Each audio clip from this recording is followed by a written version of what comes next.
The initiation of Sarah isn't remembered for loud shocks or graphic terror. Instead, it unsettles in a quieter way. It asks what happens when power hides behind tradition, when cruelty is justified as belonging, and when humiliation is reframed as a necessary step toward acceptance. What begins as a story about a shy outsider quickly becomes a study of how closed systems protect themselves no matter who gets hurt along the way. Released in the late 1970s, the film arrived at a moment when American culture was re-examining institutions that had long been treated as untouchable. Sororities, fraternities, and elite social circles were still presented as aspirational spaces, yet their internal dynamics were rarely questioned on screen. This film dared to do exactly that. It took a familiar environment and introduced a dangerous imbalance, supernatural power placed in the hands of someone who had spent her life being ignored. But the real discomfort doesn't come from the psychic abilities at the center of the story. It comes from watching how quickly cruelty becomes normalized when it's endorsed by the group. The initiations, the tests, the unspoken rules. Each one reveals a truth that feels uncomfortably modern. Systems built on hierarchy rarely collapse from the outside, they rot from within. What makes this film linger is its refusal to offer simple moral comfort. Revenge doesn't feel triumphant, justice doesn't feel clean, and empowerment comes at a cost that the story never fully resolves. Instead, it leaves us with a question that's harder to dismiss than any scare when someone finally gains power in an unjust system. Do they change the rules, or do they become part of the machinery? These are 20 weird facts you didn't know about. The initiation of Sarah, a television film that quietly laid the groundwork for an entire subgenre while asking a question many later films were too afraid to face. 1. The story behind the initiation of Sarah did not begin as a television-friendly morality tale. It originated from a novel that leaned far more aggressively into psychological cruelty and moral ambiguity elements that network television in the late 1970s was deeply uncomfortable embracing in full. When the project was adapted for broadcast, many of the harsher implications were softened, not removed, but strategically reframed. What survived was not the explicit brutality, but something arguably more unsettling: the quiet normalization of humiliation. This adaptation choice shaped the film's tone in a crucial way. Instead of positioning horror as an external threat, the story places it inside an accepted social structure. The sorority is never presented as a den of villains at first glance. It is orderly, respected, and outwardly nurturing. That surface respectability was exactly what made it acceptable for television, and exactly what allowed the darker elements to slip past censors. Cruelty, when dressed as tradition, was considered less dangerous than overt violence. What many viewers didn't realize at the time was that this restraint forced the film to become more precise. Without gore or sensational shocks, the narrative relies on implication, lingering looks, controlled dialogue, and moments of silence, where the audience is invited to recognize something wrong before the characters do. The result is a version of horror that feels closer to real social experiences than fantasy. Ironically, the limitations imposed by television may have strengthened the film's legacy. By removing the obvious horrors, the story highlights something harder: to confront the idea that systems can harm people without ever appearing monstrous. And that subtlety is exactly why the film continues to resonate long after its original broadcast. Do you think the film's impact would have been weaker or stronger if it had been allowed to show its cruelty openly? 2. The sorority portrayed in the film was not an exaggerated invention, but a reflection of real-world practices that were rarely discussed publicly at the time. During the 1960s and 1970s, initiation rituals across American campuses often blurred the line between bonding and degradation. While extreme cases were dismissed as isolated incidents, many milder forms of humiliation were quietly accepted as character-building exercises. What makes the film unsettling is how accurately it captures that atmosphere of complicity. No single character needs to be overtly sadistic for harm to occur. Instead, cruelty becomes procedural. Each participant plays a small role, reassured by the belief that tradition absolves responsibility. The film never frames these actions as shocking within the story's world, only uncomfortable to the viewer. This realism was intentional. The filmmakers reportedly consulted contemporary accounts of campus life, shaping scenes to feel routine rather than exceptional. That decision explains why the sorority members rarely see themselves as villains. They are not breaking rules. They are enforcing them. And that distinction matters. It transforms the horror from personal malice into institutional behavior. What lingers is the recognition that exclusion does not require hatred, only structure. The initiations function less as tests of worth, and more as filters deciding who is allowed access to power and who remains invisible. By grounding its horror in this social truth, the film exposes a mechanism that extends far beyond its fictional setting. Is the sorority frightening because of what it does, or because of how easily it justifies doing it? 3. The supernatural abilities at the center of the film are often mistaken for its main source of power, but they are deliberately treated as secondary. Psychic phenomena are not portrayed as miraculous gifts. They are unstable, reactive, and deeply tied to emotional trauma. The story makes it clear that these abilities do not emerge from strength, but from isolation. Rather than empowering the protagonist immediately, the film frames her powers as a liability. They surface at moments of distress, reinforcing the idea that power gained under pressure rarely arrives, clean or controlled. This approach separates the film from later entries in the genre, where supernatural abilities often function as straightforward tools of revenge or liberation. What's more unsettling is how the narrative contrasts supernatural power with social power. The sorority leaders wield influence without any paranormal aid, yet their control is more consistent and more socially protected. In comparison, psychic ability is unpredictable and dangerous precisely because it exists outside accepted systems. By placing these two forms of power side by side, the film raises an uncomfortable question: which is more destructive, the ability to move objects with the mind or the ability to dictate belonging? The answer is never stated outright, but the consequences suggest that invisible authority can be far more damaging than any supernatural force. In that sense, the psychic element becomes symbolic rather than sensational. It represents what happens when suppressed voices finally push back, messy, frightening, and impossible to fully contain. Does the film suggest that power itself is the problem, or the systems that decide who deserves it? 4. The character of Sarah was written as an outsider long before her abilities ever come into play. And that choice is what gives the story its emotional weight. She is not isolated because she is strange or threatening, but because she fails to meet an unspoken standard of desirability, confidence, and social polish. The film quietly suggests that exclusion often precedes any real difference it creates it. Unlike many horror protagonists of the era, Sarah isn't immediately framed as sympathetic through innocence or virtue. Instead, she is hesitant, withdrawn, and observant. She watches more than she speaks. This perspective places the audience inside the experience of someone navigating a system that was never designed for her. The horror doesn't erupt suddenly. It accumulates through small, repeated signals that she does not belong. What's unsettling is how little resistance this exclusion meets. Other characters recognize the imbalance, but few challenge it.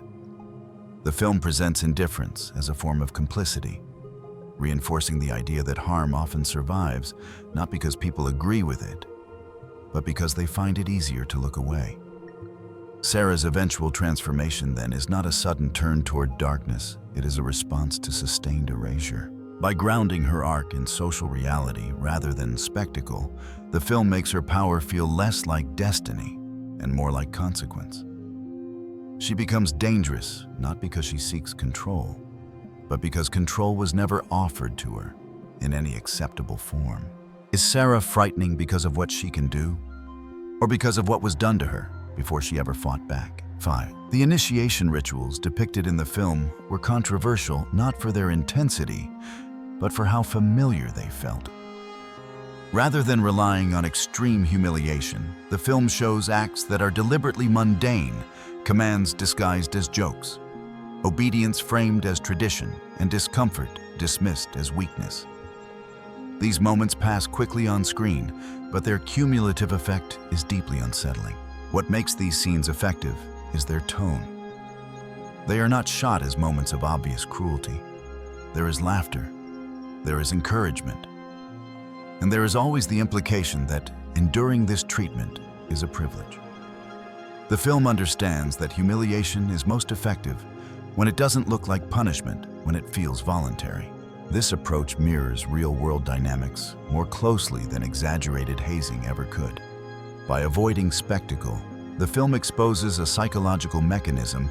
People tolerate harm more easily when it is shared, ritualized, and normalized. No one wants to be the first to say that something is wrong, especially when everyone else insists it's harmless.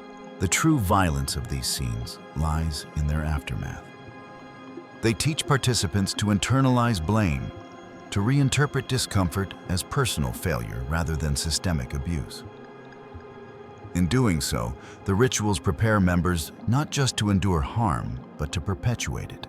Does the film imply that initiation is about proving strength or about learning silence? 6. As a made-for-television film, the story was forced to operate under strict broadcast standards. Yet it consistently tests the limits of what those standards allowed. Instead of confronting censorship directly, the filmmakers leaned into suggestion, allowing implication to carry what explicit imagery could not. This strategy created a different kind of tension, one rooted in anticipation rather than shock. Scenes often end a beat too early. Reactions are shown instead of actions. Consequences are felt more than displayed. These choices were not merely technical compromises. They shaped the film's identity. Viewers were left to fill in the gaps themselves, which often resulted in interpretations more disturbing than anything shown outright. This restraint also shifted responsibility onto the audience. By refusing to spell everything out, the film asks viewers to recognize familiar patterns in unfamiliar contexts. It doesn't tell you that something is wrong, it waits for you to realize it. That realization is quieter, but harder to dismiss. In retrospect, this limitation may be one of the film's greatest strengths. It transforms censorship into a narrative tool, reinforcing the idea that the most dangerous systems are rarely obvious. They operate politely, efficiently, and without spectacle. Is subtlety more unsettling than explicit horror? Or does it simply demand more from the viewer? 7. One of the film's most overlooked achievements is how it portrays violence without relying on physical impact. Harm in the story is rarely loud or explosive. Instead, it is procedural, embedded in routines, expectations, and polite authority. The damage happens gradually through compliance rather than force, which makes it harder to identify and even harder to resist. This approach reflects a deeper understanding of how power operates in closed environments. No one needs to shout or threaten. The rules do the work on their own. Characters participate not because they are cruel, but because the system rewards obedience and punishes dissent in subtle ways. The film frames this dynamic with uncomfortable clarity, suggesting that the most effective forms of control rarely announce themselves as such. What's unsettling is how familiar this structure feels. The story doesn't ask the audience to imagine an extreme scenario. It asks them to recognize patterns they may have already experienced. Meetings, initiations, hierarchies. None of these are inherently dangerous, yet within the film they become tools for quiet coercion. By stripping violence of spectacle, the film reframes it as something that can exist comfortably inside social order. That idea lingers longer than any single shocking scene, because it implies that harm doesn't need chaos to survive, it only needs routine. Does the absence of visible violence make the film less frightening or more honest? 8. Although the film is often discussed alongside other supernatural horror stories of its era, its relationship to the genre is unusually restrained. Rather than using paranormal elements to drive the plot forward, the film treats them as symptoms, responses to pressure, rather than sources of control. Power emerges not from desire, but from distress. This distinction separates the story from later films that frame supernatural ability as empowerment fantasy. Here, the powers are unstable, unpredictable, and deeply personal. They don't offer clarity or liberation. They introduce risk. Every manifestation carries consequences, reinforcing the idea that power gained through suffering rarely arrives cleanly. What's more revealing is how the narrative contrasts these abilities with institutional authority. The sorority leaders wield influence effortlessly, supported by tradition and group consensus. Their power is calm, socially validated, and rarely questioned. In comparison, supernatural ability is chaotic, precisely because it lacks legitimacy. By placing these two forces side by side, the film quietly critiques which forms of power society accepts and which it fears. Psychic phenomena are treated as dangerous anomalies, while social domination is normalized, even celebrated. The imbalance feels intentional, forcing the audience to reconsider where real danger actually lies. Is the supernatural element meant to frighten us, or to expose what we've already accepted as normal? 9. The film's connection to later entries in the genre is often discussed, but its influence is more structural than stylistic. It didn't establish visual tropes so much as narrative patterns: the isolated outsider, the closed group, and the moral ambiguity of retaliation. These elements would later be amplified, simplified, or sensationalized, but rarely questioned. What sets this film apart is its refusal to fully endorse revenge. While later stories often frame retaliation as cathartic, this narrative keeps its distance. Power shifts, but discomfort remains. There is no moment of complete release, no clean victory that resolves the underlying imbalance. The system may be disrupted, but it is never truly dismantled. This restraint gives the story an aftertaste that many imitators lack. Instead of offering emotional closure, it leaves the audience unsettled, aware that replacing one authority figure with another does not guarantee justice. In doing so, the film suggests that cycles of power are easier to repeat than to break. That unresolved tension may be why the film feels less celebrated than its successors and why it remains quietly influential. It asks harder questions, then refuses to answer them. Do later films improve on this formula, or do they avoid its most uncomfortable implications? 10. One reason the initiation of Sarah is often underestimated is its pacing. The film unfolds deliberately, almost cautiously, resisting the temptation to rush towards spectacle. For modern audiences, conditioned by faster editing and constant escalation, this restraint can feel uneventful. But that slow rhythm is doing important work beneath the surface. The film allows discomfort to breathe. Awkward silences linger. Social tensions are not resolved quickly. Scenes often end without emotional release, leaving unease to accumulate rather than dissipate. This pacing mirrors the experience of navigating a hostile social environment, where harm is rarely a single dramatic event, but a series of small, persistent pressures. What's striking is how little actually needs to happen for the atmosphere to become oppressive. A look held too long, a rule stated casually, a smile that doesn't reach the eyes. These moments would lose their power if rushed. By slowing down, the film forces the viewer to sit with them, to recognize patterns instead of isolated incidents. In hindsight, this deliberate pace may be why the film stays with viewers who give it time. It doesn't shock you into fear. It eases you into recognition. Does the film feel slow because nothing is happening, or because too much is happening quietly? The antagonists in the film are never presented as obvious monsters, and that choice complicates the viewer's moral response. The leaders of the sorority are composed, articulate, and outwardly responsible. They believe in the structure they maintain, and that belief shields them from self-doubt. The film avoids portraying them as sadists, which would make them easier to dismiss. Instead, they function as administrators of harm.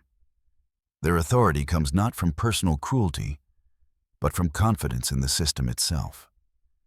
They enforce rules because the rules exist and because enforcing them reinforces their own legitimacy. This circular logic is never questioned within their world, and that is precisely the problem. What makes this portrayal unsettling is how recognizable it is. The film suggests that many forms of abuse are carried out by people who see themselves as reasonable. They are not driven by hatred, but by duty. And duty, when detached from empathy, can be far more damaging than open hostility. By refusing to simplify its antagonists, the film denies the audience an easy target for blame. The real threat becomes the structure that protects them. Are these characters villains, or just faithful servants of a flawed system? 12. The film's ending is often remembered as ambiguous, but that ambiguity is intentional rather than unresolved. Instead of offering a clear moral resolution, the narrative stops at a moment of uneasy balance. Power has shifted, yet nothing feels healed. The silence that follows is not peace. It is uncertainty. This choice distinguishes the film from many later genre entries that favor closure. There is no triumphant release, no assurance that the cycle of harm has been broken. The audience is left to wonder what happens next, not just to the characters, but to the system that produced them. What lingers is the implication that injustice rarely ends cleanly. Removing one source of harm does not automatically dismantle the conditions that allowed it to thrive. The film resists the fantasy that suffering can be neatly resolved through retaliation or revelation. That unresolved tension may be why the ending divides viewers. Some find it unsatisfying, others recognize it as honest. It refuses to comfort, and in doing so it preserves the film's central question long after the credits roll. Does ambiguity weaken the film's message or make it impossible to ignore? 13. The film's moral framework is deliberately unstable, and that instability is one of its most challenging qualities. At no point does the narrative offer a clear ethical anchor, a character or perspective that definitively tells the audience how to feel. Instead, it presents actions and consequences, then steps back. The viewer is left to navigate the discomfort on their own. This approach was unusual for television at the time, which typically favored clear lessons and reassuring conclusions. Here, morality is conditional. Sympathy shifts depending on context. Moments that initially feel justified later appear troubling when viewed from another angle. The film quietly suggests that power complicates ethics rather than clarifying them. What makes this especially unsettling is how quickly good intentions erode once control is within reach. The story implies that righteousness is fragile, easily reshaped by circumstance. No one is immune, not even those who begin as victims. By refusing to sanctify any position, the film challenges the audience to confront their own assumptions about fairness and revenge. Is the film asking us to judge its characters, or to recognize how easily judgment itself can be compromised? 14. Despite its modest production scale, the film exerted a disproportionate influence on what would later become known as sorority horror. While many subsequent entries borrowed surface elements, group dynamics, rituals, exclusion, few retained the original's psychological restraint. The genre evolved towards spectacle, but its foundation was already laid. What later films often simplified, this one left unresolved. The focus was not on punishment, but on exposure. By showing how power circulates within a closed group, the film provided a template that others would follow, even if they softened its implications. In many ways, its influence is easier to see in structure than in style.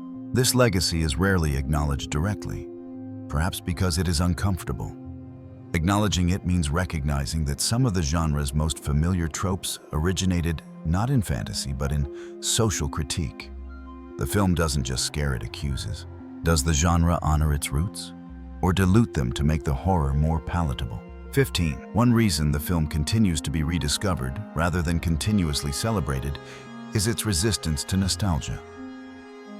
It does not invite affectionate remembrance of its era. Instead, it quietly critiques the social norms that surrounded it. There is no romanticism in its portrayal of tradition, hierarchy, or belonging. As time passes, this refusal becomes more noticeable. What once felt like a commentary on a specific moment now reads as a broader examination of institutional behavior. The film ages not because it reflects the past, but because it anticipates recurring patterns. Each generation finds new relevance in its questions, even if the setting feels distant. That timelessness may be why the film never fully settles into cult status. It demands engagement rather than admiration. It asks viewers to think, not just remember. Is the film overlooked because it's dated, or because it remains uncomfortably current? 16. The way the film handles emotional escalation is unusually restrained for its genre. Rather than building toward a single explosive breaking point, tension accumulates through repetition. Small humiliations recur. Authority goes unchallenged. Discomfort is absorbed rather than confronted. This repetition creates a sense of inevitability, as if the outcome is less a twist than a consequence. What's striking is how little narrative emphasis is placed on choice. Characters rarely pause to reflect on alternatives. Actions are taken because they are expected, not because they are desired. The film frames this lack of reflection as the true danger. When behavior becomes automatic, accountability quietly disappears. By the time the story reaches its most intense moments, the audience understands that the damage was done long before any visible retaliation occurred. The escalation feels earned, not sudden. It mirrors real-world systems, where harm is rarely the result of one decision, but of many small ones left unexamined. Does the film suggest that catastrophe comes from intent or from habit? 17. Memory plays a subtle role in how the film operates, both within the story and in how audiences recall it. Many viewers remember isolated moments, an initiation, a confrontation, a display of power without recalling how quietly those moments were prepared. The film relies on this effect, allowing its most unsettling ideas to settle gradually, rather than announce themselves. This structure makes the film easy to underestimate on first viewing. Without dramatic signposts, its themes can feel understated. But on revisiting, the story patterns emerge. The same behaviors repeat. The same justifications are reused. The repetition becomes impossible to ignore. In this way, the film rewards attention rather than excitement. It assumes an audience willing to reflect after the fact, to reconsider scenes that initially felt unremarkable. That assumption may explain why its reputation grows slowly, through rediscovery rather than hype. Is the film forgettable on first viewing, or deliberately designed to haunt reflection rather than memory? 18. Perhaps the most unsettling implication of the film is that no external force ever truly threatens the system it portrays. There is no outside authority stepping in, no moral reckoning imposed from beyond the group. Everything that happens unfolds entirely within the closed world of the sorority and its surrounding environment. This isolation is not accidental. By removing external intervention, the film suggests that systems like this persist because they are self-sustaining. They correct deviations internally. They absorb disruption. Even moments of apparent rebellion are folded back into the structure rather than allowed to dismantle it. The absence of rescue reframes the story's conflict. Survival does not come from escape, but from adaptation. That realization is deeply uncomfortable because it implies that injustice often endures not because it is unstoppable, but because it is normalized. Does the film imply that change must come from within, or that systems are designed to survive it? 19. What ultimately makes the initiation of Sarah endure is not its plot mechanics, but the discomfort it refuses to resolve. By the final stretch, the audience has seen how power circulates, how humiliation becomes routine, and how authority protects itself through silence. Yet the film never offers the relief of believing that awareness alone is enough to undo damage. Instead, it suggests something far more troubling. Systems rarely collapse because they are exposed. They collapse only when participation stops, and participation is often the hardest thing to give up. Characters remain inside the structure not because they are forced to stay, but because leaving would mean surrendering identity, safety, and belonging all at once. This implication reframes the film's central conflict. The true struggle is not between individuals, but between comfort and conscience. By highlighting how much people are willing to tolerate to remain included, the film quietly indicts the audience as well. Recognition does not equal resistance. Is the film asking us to sympathize with its characters or to question how often we accept similar systems in our own lives? 20. By the time the story reaches its conclusion, the most unsettling realization is how ordinary everything feels. There is no dramatic collapse, no cleansing reckoning. Life simply continues altered, but intact. The institution survives. The rituals remain recognizable. The damage becomes part of the past, absorbed into memory rather than addressed.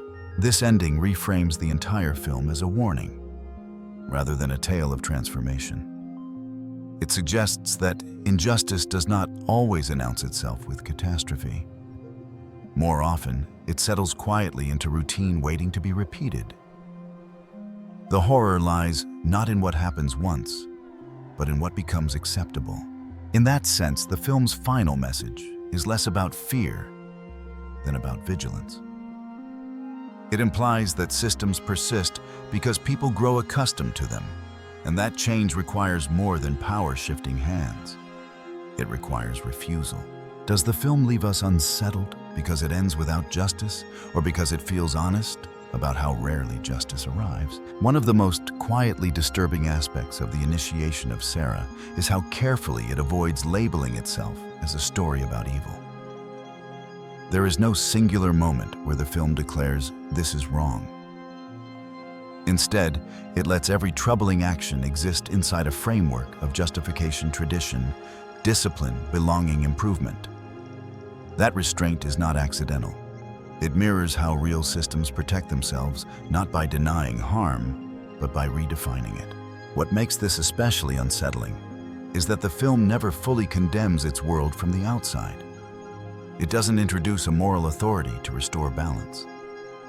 There is no final voice of reason to explain the lesson. The absence of that voice forces the audience into an uncomfortable position.